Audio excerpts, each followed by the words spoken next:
আসসালামু আলাইকুম ওরহমতুল্লাহি ওবারাকাতুহু। আজকে আমরা আলোচনা করব ইসলামে অমুসলিমদের সঙ্গে আচরণ ও ধর্ম পালনের স্বাধীনতা নিয়ে। ইসলাম সমগ্র মানব জাতির কল্যাণ ও শান্তির বার্তা নিয়ে এসেছে।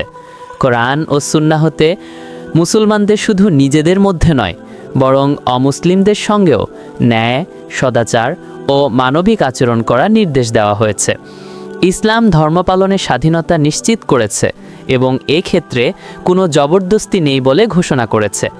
এর মাধ্যমে প্রতীয়মান হয় ইসলামী সমাজ ব্যবস্থা সর্বজনীন কল্যাণে সমৃদ্ধ এবং ন্যায় ও শান্তি প্রতিষ্ঠায় সচেষ্ট। সব মানুষের সঙ্গে মানবিক আচরণ। ইসলামের অন্যতম শিক্ষা হল সব মানুষের প্রতি উদার মনোভাব পোষণ ও মানবিক আচরণ প্রদর্শন করা। কারণ মানুষ হিসেবে সবাই সমান। ধর্ম বা বর্ণের পার্থক্য থাকলেও সৃষ্টিগতভাবে সব মানুষই আদম ও হাওয়া আলাইহিসসালামের সন্তান। তাই আর্থিক লেনদেন, ব্যবসা বাণিজ্য ও সেবার আদান প্রদান সব ধর্মের মানুষের সঙ্গে পরিচালনা করতে কোনো বাধা নেই। রসুলুল্লাহ সাল্লাল্লাহু আলাইহি ওয়াসাল্লাম অনেকবার ইহুদির কাছ থেকে ঋণ নিয়েছেন এবং যথাসময়ে তা পরিশোধ করেছেন। পারস্পরিক সাহায্য সহযোগিতা ও অন্যের প্রয়োজনে এগিয়ে আসা ইসলামী সমাজ ব্যবস্থার একটি অনন্য বৈশিষ্ট্য।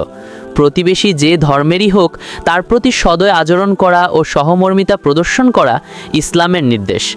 এমনকি অমুসলিম রোগীকে দেখতে যাওয়াও নবীজির সুন্নাহ।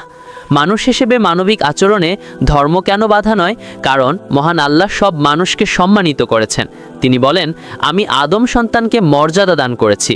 সূরা বনী ইসরাইল আয়াত ৭০। নিজ নিজ ধর্ম পালনের স্বাধীনতা। ইসলাম নিজ নিজ ধর্ম পালনের স্বাধীনতাকে স্বীকৃতি দিয়েছে এবং এটিকে একটি মৌলিক অধিকার হিসেবে প্রতিষ্ঠা করেছে। ইসলাম কখনো জোরপূর্বক ধর্মান্তরের শিক্ষা দেয় না, বরং প্রত্যেককে নিজের বিশ্বাস অনুযায়ী জীবনযাপনের সুযোগ প্রদান করে। কোরআনে আল্লাহ তাআলা বলেন, ধর্মে কোনো জবরদস্তি নেই। সূরা হলো বাকারা আয়াত ২৫৬। আবার অন্যত্র বলা হয়েছে, অতএব যার ইচ্ছা সে ঈমান আনুক আর যার ইচ্ছা সে কুফর করুক। সূরা হলো কাহফ আয়াত ২৯। এই আয়াতগুলো স্পষ্ট করে যে মানুষ তার ধর্মবিশ্বাসে এবং তা প্রতিপালনে স্বাধীন। ধর্ম পালনে নিরাপত্তা ও সুরক্ষা। রাসূলুল্লাহ সাল্লাল্লাহু আলাইহি ওয়াসাল্লাম মদিনায় ইহুদি ও অন্য ধর্মাবলম্বীদের সঙ্গে যে ঐতিহাসিক সনদ সম্পাদন করেছিলেন, সেখানে ধর্মীয় স্বাধীনতার পাশাপাশি রাষ্ট্রীয় নিরাপত্তা ও নেতৃত্বের বিষয়টি গুরুত্ব পেয়েছিল। খলিফা ওমর রাদিয়াল্লাহু আনহু বাইতুল মুকাদ্দাস জয় করার পর খ্রিস্টানদের গির্জা অক্ষত রাখেন এবং তাদের ধর্ম পালনের নিশ্চয়তা দেন। ইসলামী আইন অনুযায়ী চুক্তিবদ্ধ অমুসলিমরা জিম্মিরা রাষ্ট্রীয়ভাবে পূর্ণ সুরক্ষা পেয়ে থাকে।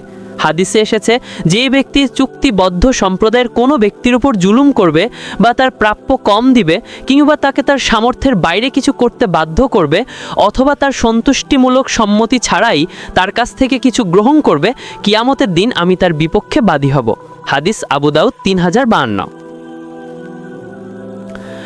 অমুসলিমদের ধর্মীয় অনুষ্ঠানে অংশগ্রহণ না করা।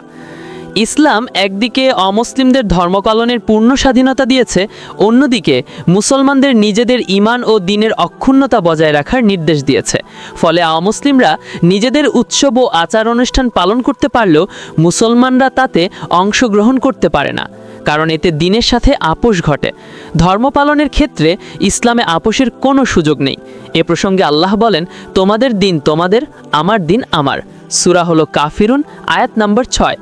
এ আয়াত দ্বীনের বিশুদ্ধতা রক্ষার পাশাপাশি অন্য ধর্মের স্বাধীনতাকেও স্বীকৃতি দিয়েছে। ধর্মীয় অনুষ্ঠানের শুভেচ্ছা বিনিময় না করা। অমুসলিমদের বিশেষ ধর্মীয় উৎসবে শুভেচ্ছা জানানো ইসলামে অনুমোদিত নয়। ইবনুল কাইয়িম আল জাউজি রহমাতুল্লাহি আলাই বলেন, কাফেরদের বিশেষ ধর্মীয় নিদর্শন, যেমন তাদের ধর্মীয় উৎসব বা উপবাস যা তাদের সাথে বিশেষভাবে সম্পৃক্ত, উপলক্ষে তাদের অভিনন্দন জানানো সর্বসম্মতিক্রমে হারাম। এটি এমন যেন কেউ কাউকে তার ক্রুশের সামনে সিজদা করার জন্য অভিনন্দন জানায়, বরং এটি শরাব পান করা বা মানুষ হত্যা করা বা অবৈধ যৌনকর্মে লিপ্ত হওয়ার অভিনন্দন জানানোর চেয়েও গুরুতর পাপ এবং মারাত্মক ঘৃণ্য কাজ।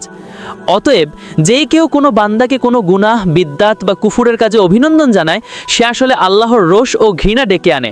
আহকামুল আহলুজ জিম্মা ১/১৪৪। তবে হ্যাঁ, অমুসলিমদের নিজস্ব ধর্ম ও ধর্মীয় কর্তব্য পালনে যাতে তাদের কোনো ক্ষতি বা অসুবিধা না হয় সে ব্যাপারে মুসলমানদের সহযোগিতামূলক মনোভাব প্রকাশ করতে কোনো অসুবিধা নেই। পরিশেষে বলা যায়, ইসলাম ন্যায়, সদাচার ও মানবিকতার শিক্ষা দিয়েছে। অমুসলিমদের সঙ্গে শান্তিপূর্ণ সহাবস্থান, লেনদেন ও মানবিক আচরণ করা ইসলামের নির্দেশ। একই সঙ্গে ইসলাম প্রত্যেককে তার ধর্ম পালনের পূর্ণ স্বাধীনতা দিয়েছে। তবে মুসলমানদের জন্য নিজেদের ঈমান ও আকীদা রক্ষা করা অপরিহার্য।